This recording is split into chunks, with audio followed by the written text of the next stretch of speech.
Alright, so you guys know me, I'm not usually one for sharing things that feel too personal. I like to keep a bit of a distance, you know. My stories are usually about other people or places I've explored, things I've witnessed but this one's different. This one happened to me, and it's been eating at me, festering, for months now. I've tried to write it off, tried to tell myself it was just a trick of the light, or exhaustion, or too much bad coffee. But I can't. It sticks, and I need to get it out. It all started, like so many of our adventures do, with Maya. She's the one who usually pushes for the more ambitious locations. I'm content with a creepy old house, a forgotten cemetery. But Maya, she wants the grand, the iconic, the places with asterisk stories, asterisk, and Cliftons Cafeteria in downtown Los Angeles. That's a place steeped in stories, generations of them. It's this wild, multi-level, fourth place, like something out of a dream or a fever or a nightmare as it turned out. We'd been planning this live stream for weeks. The idea was to spend a night in the abandoned, or at least mostly abandoned, cafeteria. It had been closed for a while, then reopened briefly, then closed again for more renovations. It was in this weird limbo, still holding on to its past, but with an uncertain future, perfect for a ghost hunt, Maya said. And honestly, she wasn't wrong. The place just felt heavy. We got there just after sunset, pulling up in my beat-up SUV. The streetlights were just coming on, casting long, distorted shadows down Broadway. Even outside, the building looked like it was breathing. The old Art Deco facade, a silent sentinel against the modern world, Maya, was already buzzing with energy, practically vibrating in the passenger seat. Okay, gear check, she announced, her voice a little too loud in the quiet interior of the car. She had this way of making everything an event, which was part of her charm, I guess, or part of why I put up with her wild ideas. She was wearing these faded, almost skin-tight jeans that hugged her hips perfectly, and a dark, loose-fitting band shirt that still managed to hint at the curve of her chest beneath it. Her hair, a cascade of dark, wavy brown, was pulled back in a messy bun, but a few strands had escaped framing her face. Even in the dim light I could see the subtle sheen of lip gloss on her mouth, a habit she had, always keeping her lips ladrated, almost unconsciously. Cleared my throat, trying to focus. Cameras, mics, power banks, spare batteries, flashlights, thermal imager, EMF detector. I ticked off the list, pulling bags from the back. Got the snacks? She grinned, a flash of white teeth. Duh. What kind of ghost hunt would it be without emergency rations? She hopped out, her movements fluid and graceful. I watched her for a second, the way her jeans stretched, just so as she bent to grab a bag, the delicate curve of her calves as she moved. There was something about the way she carried herself, this effortless confidence, that always got to me. It was distracting, especially when I was trying to focus on something serious, like, ghosts. We had permission, sort of a friend knew a guy who had access. It was one of those things where you don't ask too many questions. The main thing was, we wouldn't set off any alarms, and we wouldn't damage anything. We were just there to film the moment the heavy, ornate doors of Clifton's creaked open. A wave of cold, stale air washed over us. It smelled like dust, old wood, and something else. Something sweet, almost like forgotten candy mixed with the metallic tang of decay. It was a smell that instantly transported you back in time. The interior was vast, dark, and utterly silent. Not a normal silence, but a thick, oppressive one, as if the building itself was holding its breath. We started setting up in the main dining area, the famous Forest Glen room with its artificial trees, painted murals of nature scenes, and the remnants of a waterfall feature that was long dry. The whole place was a testament to a bygone era, a fantastical escape from the city. Now it just felt melancholic. Okay, main camera here, Maya directed, pointing to a spot that would capture the breadth of the room. Her finger was long and slender, her nails painted a dark, almost black shade. Auxiliary chems on the upper levels, maybe one in the basement kitchen if we're feeling brave. She glanced at me, a playful challenge in her eyes. I could feel my pulse quicken, not just from the thrill of the hunt, but from her proximity, the way her arm brushed mine as we moved past each other. I could almost smell her shampoo. a faint floral scent that cut through the mustiness of the old building. We spent the first hour just getting everything ready. The main camera was a high-end DSLR on a tripod, connected to a laptop for the live stream. We had two smaller action cameras for portable use, and our phones for backup. As I was adjusting the main camera, trying to get the perfect wide shot, I found myself watching Maya as she moved around the room, placing small motion-activated IR lights. The way her body moved, the slight sway of her hips as she walked, the way her shirt sometimes caught on her chest as she reached up to adjust a light. It was a constant, low-level hum of distraction, even as the hairs on my arms were starting to prickle from the chill in the ethel air. "Think anyone's watching yet?" she asked, looking over her shoulder at me. A slight smile playing on her lips. Her eyes, a deep hazel, seemed to sparkle in the beam of her flashlight. "Probably a few early birds," I mumbled, trying to sound professional. "We'll go live in about 5 minutes. Let's do a sound check." We did our usual intro, a bit of banter, explaining where we were and what we hoped to achieve. The chat started to fill up a steady stream of familiar yes and new ones. Asterisk. "Hey guys. Cliftons. Awesome. Asterisk. Asterisk. Can't wait for some spooky stuff." The first hour of the live stream was pretty standard. We walked through the different levels talking about the history of the place, pointing out interesting details, the faded murals, the taxidermied animals that looked even more unsettling in the low light, the dry, crack waterfall. Maya was a natural on camera, engaging with the chat, laughing easily. I tried to match her energy, but I was already feeling that familiar creep of unease that comes with being in a truly old, truly empty place. Every shadow seemed to deepen. Every creak of the building seemed amplified. We were up on the second level, near what used to be a small chapel when the first odd thing happened. We'd set up one of the action cameras, facing a long, dark hallway on the laptop which I was monitoring. I saw a flicker, just a brief, almost imperceptible distortion in the feed from that camera. "Did you see that?" I asked Maya, pointing at the screen. She peered over my shoulder, her breath warm against my ear. I could feel the soft brush of her hair against my cheek. "See what?" "Just looks like static." "No, it was a shape like a shadow moving across the lens, but it was asterisk inside asterisk the hallway." She shrugged. "Old building, old wiring. Could be anything. Or just a glitch. Let's keep moving." She gave a quick wave to the main camera, her arm lifting, and I noticed the way her bicep flexed subtly under her sleeve. My gaze lingered a moment too long, then I forced myself to look back at the screen. We continued our exploration, making our way down to the kitchen area in the basement. This part of Clifton's was even more unsettling. The air was colder, heavier, and the smell of decay was stronger, mixed with the faint metallic scent of old grease, rows of stainless steel. Counters, now rusted and grimy, stretched into the darkness. It felt like a surgical theater after the apocalypse. As we were filming, Maya started asking questions to the supposed spirits of Clifton's, her voice echoing unnervingly in the vast empty space. "Is anyone here with us? Can you make a sound? Give us a sign?" Suddenly a clatter. It sounded like a metal tray falling, but it came from deeper in the kitchen, beyond the reach of our flashlights. We both froze. "Did you hear that?" Maya whispered, her voice tight with excitement and a hint of fear. Her hand instinctively reached out, gripping my arm. Her fingers were cool against my skin, and the sudden contact sent a jolt through me. "Yeah!" I breathed, my own heart hammering. "Stay close." I aimed my flashlight into the darkness, but saw nothing. The chat exploded. "OMG. What was that? Asterisk, asterisk. Did you guys hear that? Asterisk, asterisk. Go check it out.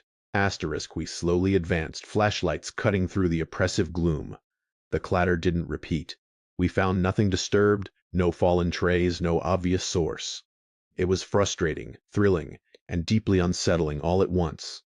As we were making our way back up to the main dining area, I checked the live stream again. That same auxiliary camera in the hallway on the second floor. This time the flicker was longer and clearer. "Maya, look," I said, my voice barely above a whisper. She leaned in, her body pressed against my side. I could feel the warmth of her hip against mine, the soft give of her breast against my arm as she focused on the screen. It was a strange mix of terror and a very primal, inappropriate awareness on the screen. In the grainy infrared, a figure. It was tall, slender, and utterly black, like a hole torn in the fabric of the hallway. It stood perfectly still, facing away from the camera. At the far end of the corridor, it wasn't a shadow. It was too defined, too solid. Holy shit, Maya breathed, her voice a little shaky. Is that a person? I don't know, I said, my throat suddenly dry. We haven't seen anyone else here, and it's not moving. The chat was going wild. *GHOst. WHATIST. HAT. PILOMIN. Asterisk. Asterisk. It's just a homeless guy, probably. Asterisk. Asterisk. No way. Look how dark it is. Asterisk. We watched for a full minute, holding our breaths. The figure remained motionless. Then, as if sensing our gaze, it slowly, deliberately turned its head. It didn't turn its body, just its head. A slow, unnatural rotation that felt utterly wrong. We couldn't make out any features, just the absolute blackness. It was facing the camera now, facing us. Okay, that's creepy, Maya said, pulling slightly away from me, but her hand still rested on my arm, a comforting anchor in the rising tide of fear. I zoomed in as much as I could. The figure didn't move. It just stood there, a silent, dark sentinel. Let's go up there, Maya, suggested, her voice still trembling slightly, but with that familiar thrill of wanting to confront the unknown. Are you sure? I asked, a knot forming in my stomach. It doesn't feel right. Come on, it's probably nothing. Maybe a prop, an old mannequin. We have to check it out. So, against my better judgment, we went. As we climbed the grand staircase, the air grew colder. The silence became even more profound, as if the building was holding its breath, waiting. My flashlight beam cut through the gloom, dancing over the faded Bach, murals, and the dust-laden banisters. When we reached the second floor, the hallway was empty. Utterly, completely empty.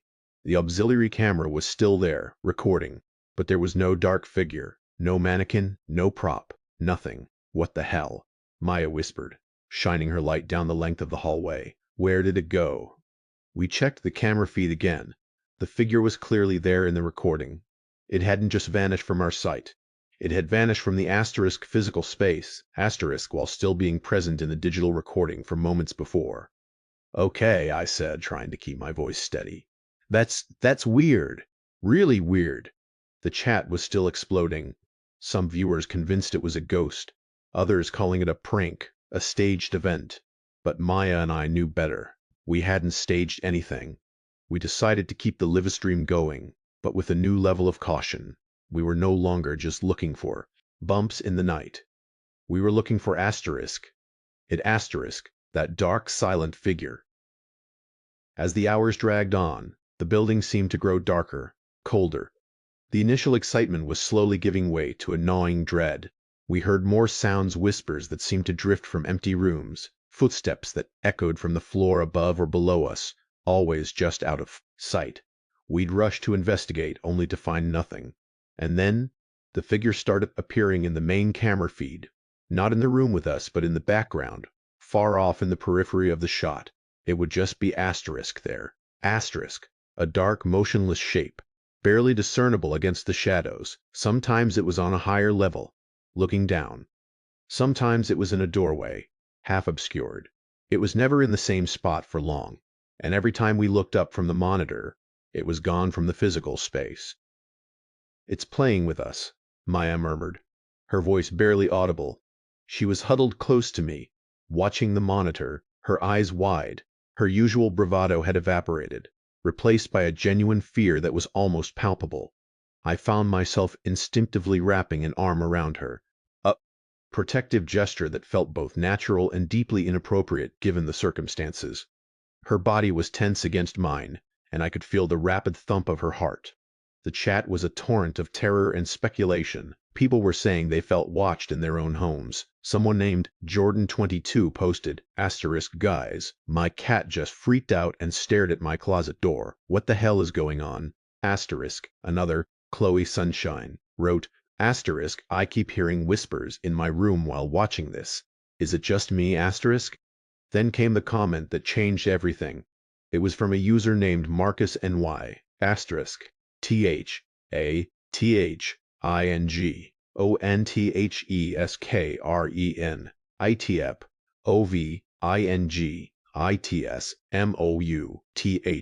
Asterisk. We both looked at the main camera feed, which was showing the large dining area, and there it was, in the far background, almost perfectly still, a dark silhouette. But Marcus was right. Its head was slightly tilted, and its mouth, it was subtly, almost imperceptibly, moving, like it was whispering or speaking. "What is it saying?" Maya breathed, her grip on my arm tightening painfully.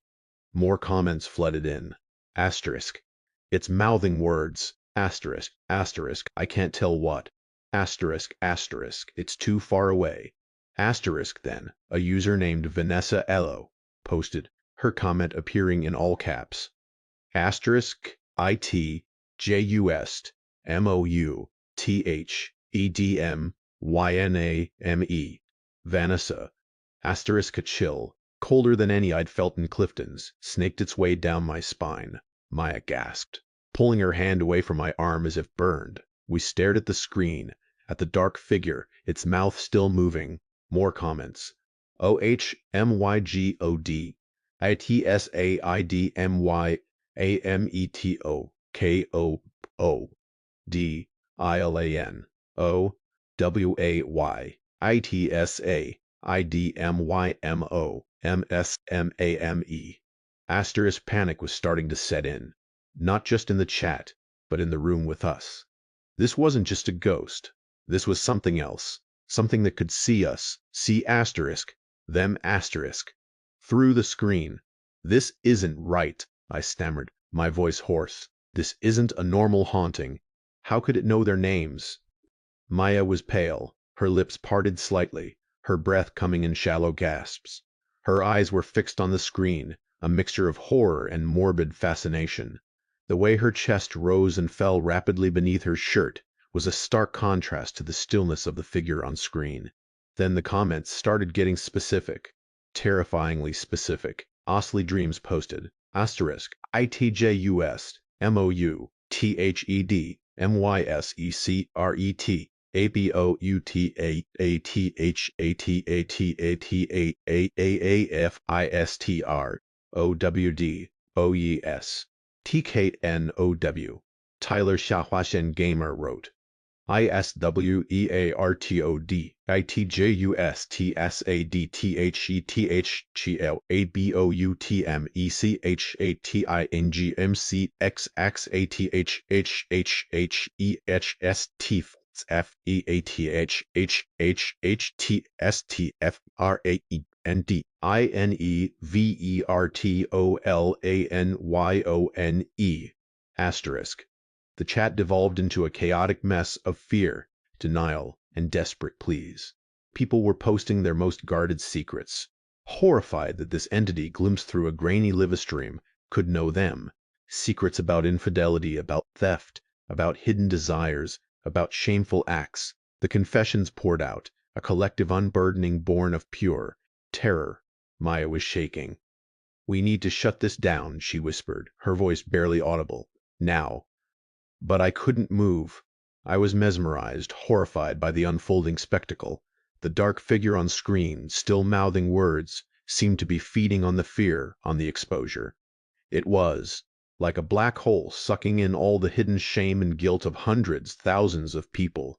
And then it happened. The figure on the screen, which had been in the background, suddenly seemed to asterisk, shift asterisk. It was still far away, but its presence felt closer, more immediate. Its head tilted further, and for the first time I felt like it was looking directly at asterisk, me asterisk. At the camera, not at Maya, but at asterisk, me asterisk, and it started to mouth words. My blood ran cold, my heart slammed against my ribs, a frantic drumbeat in my ears. I couldn't hear anything, but I could asterisk, see asterisk, the shape of the words forming on its dark featureless mouth, and I knew them. It was my secret, the one I've carried since high school. The thing I did, the terrible, stupid, selfish thing that I'd never told a soul. Not my parents, not my closest friends, not even Maya. It was a betrayal, a lie that had haunted me for years. a dark stain on my conscience. And now, this asterisk thing. Asterisk was mouthing it syllable by painful syllable for me to see. I felt a wave of nausea, a burning shame that was so intense. It was physical. My face flushed hot, then cold. My hands started to tremble uncontrollably. All the while Maya was looking at me, her eyes wide, questioning. She must have seen the change in my expression, the raw horror that must have been etched on my face. "What is it?" she whispered, her voice laced with fear. "What did it say?" I couldn't answer. I couldn't speak. The words were stuck in my throat, choked by the sheer overwhelming terror of being utterly exposed. The figure on screen continued to mouth my secret, slowly, deliberately, as if savoring each syllable. It felt like an eternity, endless loop of my deepest shame being played out before my eyes. And then, as if the universe couldn't get any crueler, the figure's gaze seemed to shift slightly, not away, but past me, towards Maya, and its mouth continued to move. Maya gasped, a sharp, choked sound. Her eyes, which had been fixed on my face, now darted to the screen. Then, back to me, then back to the screen. Her face went from pale to ashen, and then a blotchy red spread across her cheeks. A single tear tracked a path through the dust on her cheek. She didn't say anything. She didn't need to, I knew, with a horrifying certainty that it had just mouthed one of asterisk. Her asterisk secrets, something deeply personal, deeply painful, and the way she looked at me, a flash of accusation in her eyes, made me wonder if it was a secret that somehow involved me or something I should have known. The air in the cafeteria felt impossibly thick, suffocating. The silence was no longer just empty. It was filled with the unspoken words of 1,000 shames, a million regrets. The figure on the screen seemed to grow larger, its darkness consuming the edges of the frame. Felt like it was stepping out of the digital realm into the physical. I heard a low hum, a high-pitched whine that seemed to come from everywhere and nowhere at once. The lights we had set up began to flicker wildly, strobing the cavernous room, making the shadows dance like tormented spirits. The laptop screen glitched, pixelating the dark figure, stretching and distorting its form until it was a monstrous, amorphous blob of black. "We have to go," Maya choked out, her voice raw with terror. She grabbed my arm, her nails digging into my skin. "Now!" The sound of her voice, the urgency in her grip, finally broke me out of my horrified trance. I slammed the laptop shut, cutting off the leva stream, plunging us into near darkness, save for our flashlights and the wildly flickering IR lights. The high-pitched whine intensified, vibrating through the floor, through my very bones. We stumbled, almost fell, over our equipment in the frantic rush to pack. My hands were shaking so badly I could barely coil the cables. Maya was practically throwing things into bags, her movements jerky and desperate. We didn't speak, it didn't dare to. The silence felt like a deep, fragile shield against whatever was manifesting around us. As we sprinted towards the main doors, the whispers started. Not from the chat, not from the building's echoes, but from asterisk inside my head, asterisk. My secret, repeated over and over in a dry, rasping voice that sounded like my own, but distorted, ancient, and then Maya's secret, whispered too, though I couldn't quite make out the words, just the horrifying implication of them. The grand doors of Clifton seemed to fight us, sticking on their hinges, groaning under our desperate tugs. I could feel the cold breath of something behind me, a presence that was no longer just on a screen, but right there, in the room inches away. The smell of forgotten candy and decay was overwhelming, cloying. Finally, with a desperate heave, the doors burst open, spilling us out onto the relative safety of Broadway, the city lights, the distant hum of traffic, the occasional passerby. It was all a jarring contrast to the suffocating darkness we had just escaped. We didn't say a word. As we scrambled into my SUV, I fumbled with the keys, my hands still shaking, and jammed them into the ignition. The engine roared to life, a comforting sound of the mundane. I sped away from Clifton's, not daring to look back. The image of that dark, mouthing figure burned into my mind. We drove in silence for a long time. The city lights blurred past, a kaleidoscope of neon and street lamps. Maya was huddled in the passenger seat, staring straight ahead, her face still pale, her breathing shallow. The scent of her shampoo, which had once been a pleasant distraction, now felt like a cruel reminder of the intimacy we had shared, an intimacy that felt utterly shattered. Finally, when we were miles away on a quiet residential street, I pulled over. The silence in the car was deafening, heavy with unspoken secrets. "Are you okay?" I asked, my voice barely a croak. She turned to me then, her eyes red-rimmed but dry. There was no anger, no accusation, just a profound sadness, a deep, weary understanding, and something else, something I couldn't quite decipher. Disappointment, disgust. "No," she whispered, her voice cracking. "I'm not okay." She paused, then looked at me. Really looked at me. It knew, didn't it? It knew about asterisk. That asterisk. I didn't need to ask what that was. The image of the figure mouthing her secret was vivid in my mind. I just nodded a single miserable nod. "And it knew about you too, didn't it?" she asked, her gaze unwavering. I swallowed hard, the shame still a bitter taste in my mouth. "Yeah, it did." Another long silence stretched between us. The intimacy of shared horror was tainted by the raw, brutal exposure of our deepest shames. The unspoken desire I'd felt for her, which had been a constant undercurrent, now felt like another secret that had been laid bare, another inappropriate thought exposed to the spectral light of Cliftons. It felt like I'd been caught staring, caught fantasizing, and the horror of the entity was now intertwined with the horror of my own transparent, messy humanity. "What was it?" she finally asked, her voice hollow. I shook my head. "I don't know, Maya. I honestly don't know. We never posted the full footage. We tried to watch it back, but the section where the figure started mouthing secrets was corrupted, a mess of static and distorted images. Comments from the live stream were still there, though a chilling testament to what had happened. Thousands of people, confessing their darkest secrets, their names attached to them, forever etched into the digital ether. Maya and I. We haven't been back to Clifton's. We haven't even done another live stream since then.